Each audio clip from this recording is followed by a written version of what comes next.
sample problem on resultant forces. Basahin lang natin yung sample problem natin. Determine the magnitude of the resultant force and its direction measured counterclockwise from the positive x-axis. Ito yung figure natin. No? So we have force F which is equal to 450 Newton. Tapos merong theta dito na 60 degrees.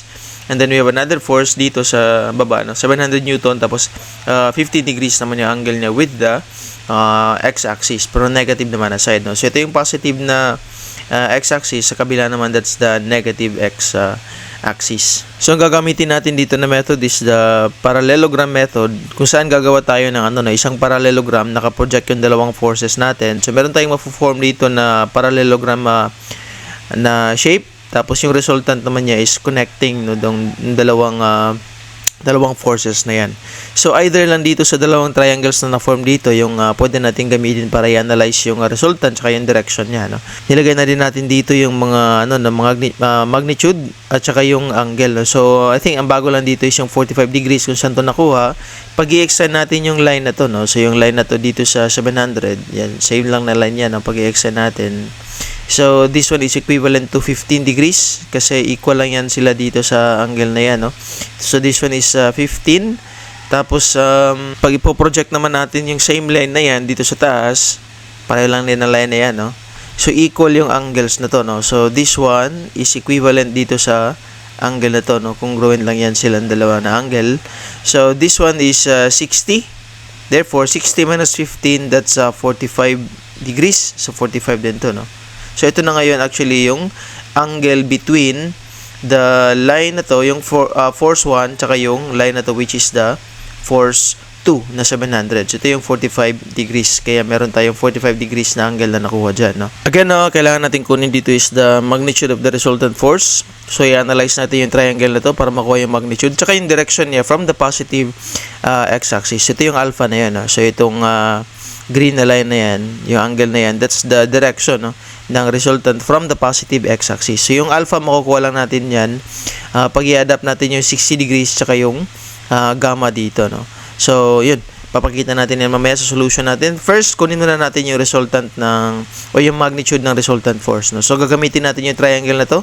So sa triangle na to, meron tayong dalawang dimensions, 450 and 700, tapos meron tayong angle in between the two given na sides. So yung gagamitin natin dyan is yung cosine law.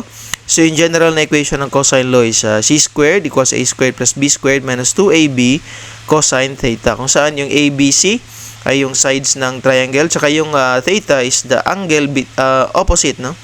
Angle opposite ng side C or angle between AB. So similar lang talaga dito, no? So parang naging C na to, tapos yun A tsaka B, tapos ito naman yung theta, yung 45 degrees. Okay? So papalitan natin yung mga variables natin. Yung C natin dito is magiging r squared na siya, no? And then 450 yung A, 700 yung B, kasi similar lang naman yung triangle na to sa general na triangle kung saan makagamit yung cosine law. Tapos yun, 2AB, so 450, 700, tapos cosine theta which is 45 degrees. Tapos yung kailangan lang natin dito is yung r, so square root lang natin.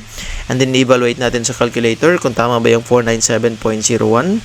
So that's the square root of 450 squared plus 700 squared minus 2 times 450 times 700 times cosine 45. That's 497.01. So tama naman, no? So confirm naman yung final answer natin. Ito na ngayon yung magnitude, no?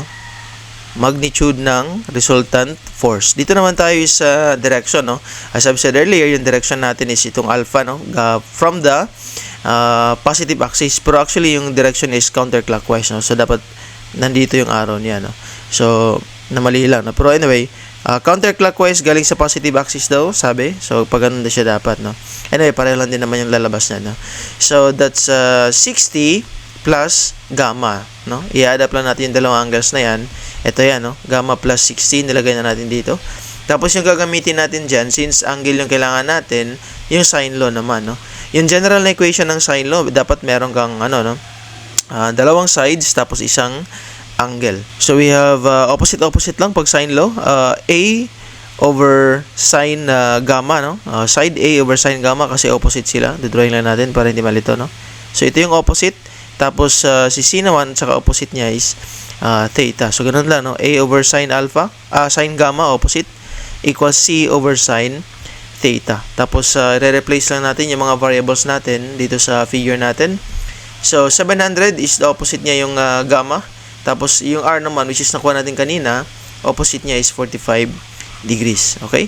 So, that's a 700 divided by sine gamma. Tapos, 497R over sine 45. Tapos, ito lang naman yung kailangan natin, no? So, ito yung kailangan natin. Lipat natin sa kabila. Lipat din natin si sine 45. Tapos, ilipat natin sa baba si 497. Algebra lang, no? So, magiging ganito na yung equation natin. Sine gamma is ito, no? Naka-denominator na yung 497. Tapos, magkatabi na si 700 tsaka si sine 45. And then, sine negative lang, no? Arc sine negative 1 arc sine nung value na to, makukuha natin si gamma.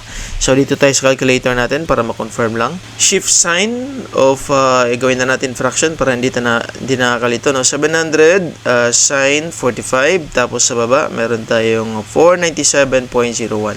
That's 84.8 degrees. So, yan. Hindi pa palain na natin yan. Ibabox, no? Pero, check na yan, no?